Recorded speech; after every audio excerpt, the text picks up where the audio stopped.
ત્યારે બધા જ આવે એમનું સન્માન કર્યું છે. અને એ જ વખતે દેખાયું કે આકાશમાં ધૂળ ઉડી રહી છે. ભગવાને ઉભા થઈને જોયું કે આ શું છે, શેની ધૂળ ઉડે છે. અને ત્યારે મેં વિનોય આવીને સમાચાર આપ્યા કે અયોધ્યાના રાજકુમારો ભરત અને શત્રુઘ્ન આવે છે. सब समाचार की रात कौन आई कहीं अवसर सारे सब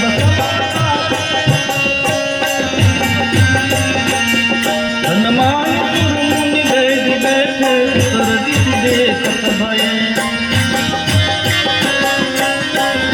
જ્યાં સમાચાર આપે કે ભરત અને શત્રુઘ્ન આવે છે ત્યારે ભગવાનની આંખમાં પ્રેમાસુર આવ્યા છે. પણ વળી પાછા ત્યાં બીજા બે વીરો દોડતા આવ્યા અને એમ કીધું કે ભરત અને શત્રુઘ્ન એકલા નથી આવતા, એમની સાથે આખી સેના આવે છે. ચતુરંગીની સેના એ પણ એમની સાથે છે. અને ચતુરંગી સેના શબ્દ સાંભળતા ભગવાનનું ચિત્ત જરા સચકિત બન્યું. ભગવાનને એમ નથી થયું કે ભરતજી લડવા માટે આવે છે. ભરતજી લશ્કર લઈને આવે છે, સેના લઈને આવે છે. ભગવાને એમ માન્યું કે આખી સેનાને મારી શરણમાં લઈને આવે છે, મને રાજ્ય આપવા માટે આવે છે. ભગવાન આવું વિચાર્યું. પણ આ બાજુ લક્ષ્મણજીને ગેરસમજ થઈ. ભરત ચતુરંગીની સેના લઈને આવે છે એ વાત સાંભળી લક્ષ્મણજી એકદમ અકળાઈ રહ્યા છે. એવા લાગ્યા ભગવાનને કે મહારાજ, મારી દ્રષ્ટિએ જો ભરત ચતુરંગી સેના લઈને આવતો હોય તો ચોક્કસ એ પોતાના રાજ્યને નિષ્કંટક કરવા નીકળ્યો છે. તો પ્રભુ, આપણે ક્યાં સુધી મનને માર્યા કરવાનું? પણ લક્ષ્મણજી બોલ્યા, ભગવાન, મારે તમને એટલું જ પૂછવાનું, આ ભરતને અયોધ્યામાં કોઈએ કહ્યું નહીં હોય કે રામ એકલા નથી વનમાં? લક્ષ્મણ એની સાથે ગયો છે, એને કોઈએ કહ્યું નહીં હોય? આજ હું ભરતને રહેવા નહીં દઉં. લક્ષ્મણ બહુ બોલી ગયા છે. અને એ જ વખતે આકાશમાંથી દેવતાઓ બોલ્યા કે લક્ષ્મણજી, ધન્ય છે તમારા આ પરાક્રમને, તમારી આ સુરતા વીરતાને, પણ તમારી અહીંયા ભૂલ થઈ રહી છે. કોઈ ઉતાવળી પગલું ન ભરતું, કારણ કે ભરત લડવા માટે નથી આવતો. આકાશવાણીથી દેવતાઓ કહે છે એ શરણાગત થઈને આવે છે. ને જ્યાં આ આકાશવાણી થઈ, લક્ષ્મણના મનનું સમાધાન થયું. આ બાજુ ભરત અને એનો સમાજ આખો બધો આવી રહ્યો છે. બાબાજી એમ કે ભરત, શત્રુઘ્ન અને ગુહ એ ત્રણેય માતાઓની અને ગુરુજીની રજા લઈ થોડા બધા કરતા આગળ વધ્યા છે. દૂરથી ભરતજીએ ભગવાનનું ચિત્રકૂટ જોયો છે. ભરતજી તો દોડવા માંડ્યા. આમ દોડતા જતા હતા ત્યારે મંદાકિનીને કિનારે ભરતજીએ ભગવાન રામના પગલાની છાપ જોઈ છે. અને તરત જ એ ચરણની ધૂળને પોતાના માથા ઉપર ભરતજી નાચવા લાગ્યા. એકદમ ચિત્રકૂટની પાસે પહોંચવાની તૈયારી. આ બાજુ રામ, લક્ષ્મણ અને વૈદેહી એ બધા બેઠા છે. અને ભરતજી ત્યાં ઝૂંપડીની નજીક પહોંચ્યા ને એકદમ નજીક પહોંચી અને પડી ગયા છે. ભરતજી રડી પડ્યા છે. ભરતના રડવાનો અવાજ આવ્યો છે અને એનો અવાજ લક્ષ્મણજીએ સાંભળ્યો. ભગવાનને એમ કે મહારાજ, પ્રભુ, ભરતનો અવાજ છે. ને જ્યાં ભગવાને સાંભળ્યું કે ભરતનો અવાજ છે, ભરત આવ્યો છે, ને જ વખતે બાબાજી લખે, ઉઠે રામ સુની પ્રેમ ધીરા, કહ પટ કહ નિસંગ ધન પીરા.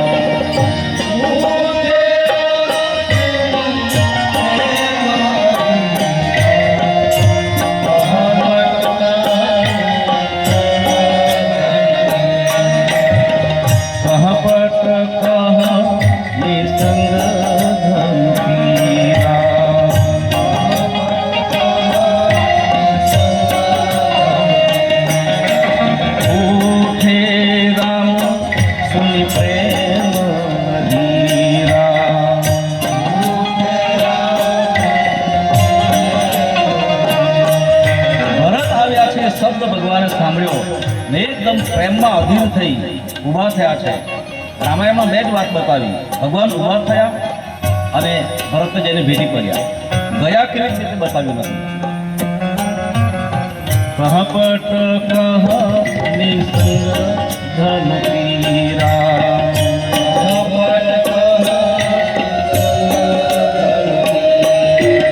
એકદમ અધીર થઈને દોડ્યા છે. બાબાજી લખે બરબસલીએ ઉઠાવ્યું, એકદમ દોડ્યા ભગવાને ભરતને ઉઠાવી લીધા છે. ભાઈ કૃપા નિધાન અને ભરત રામ કી મિલની વિસરે સબ હિ તપાન. ભગવાન ભરતજીને ભેટી પડ્યા છે અને આ બાજુ એકદમ ભરતજી ગદગદિત બન્યા છે. સજળ નેત્રે ભરતજી રડ્યા છે. કોઈ કંઈ બોલી શક્યું નહીં. આ બાજુ લક્ષ્મણજીએ જઈને ભરતજીને વંદન કર્યા છે. શત્રુઘ્નએ લક્ષ્મણજી અને રામજીને વંદન કર્યા છે. બહુરાજે પણ બધાને વંદન કર્યા છે. ભરત અને શત્રુઘ્નએ સીતાજીને વંદન કર્યા છે.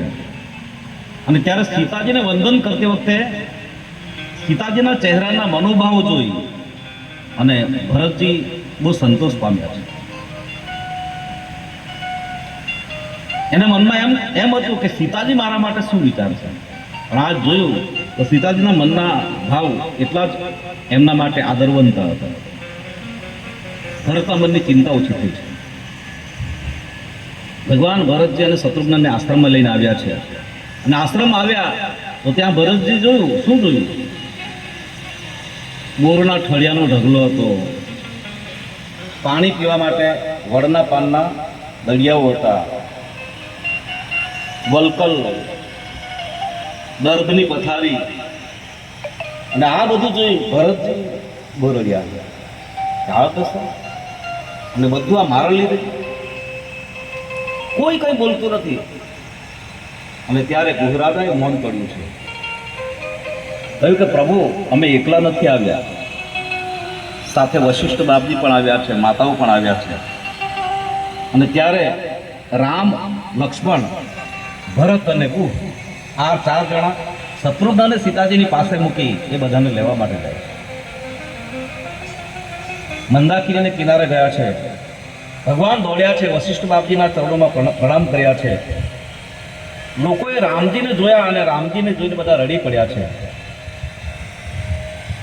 રામાયણમાં એવું લખ્યું છે વશિષ્ઠ બાપજીને વંદન કર્યા પછી ભગવાન રામ સૌથી પહેલા કૈકેયી માની પાસે ગયા છે.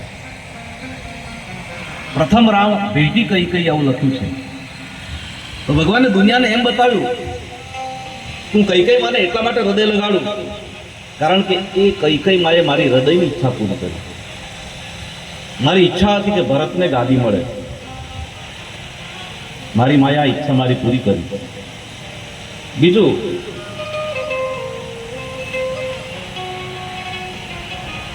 જો હું ભરતને ગળે લગાડું અને ભરતને જન્મ આપનાર એની માં કૈકેયી એને જો ગળે ન લગાડું તો આ ઠીક નથી. તો સૌથી પહેલા કૈકેયી માને મળ્યા છે. ત્યાર પછી સુમિત્રામાં, કૌશલ્યમાને પગે લાગ્યા છે. બધા જ બોરડ્યા છે. આખા સમાજને ભગવાન પોતાના આશ્રમમાં લાગ્યા છે. જ્યાં જગ્યા મળી ત્યાં બધા મુકામ કરવા લાગ્યા છે. દેરા તંબુ નખાયા છે. દશરથજીના અવસાનની બધી વાત થઈ છે. અને ત્યારે સાસુઓની ગોદમાં, સાસુઓના ખોળામાં માથું મૂકી સીતાજી બોલ રહ્યા છે. એ આખો દિવસ અને આખી રાત બધાએ વ્રત કર્યું છે. કોઈ જળ ન પીધું. આ રીતે દશરથજીનું તર્પણ કર્યું છે. આ બાજુ વશિષ્ઠ બાપજીએ સૂચના આપી એ પ્રમાણે રામજીએ મંદાકિનીને કિનારે જઈ પિતૃક્રિયાઓ કરી છે.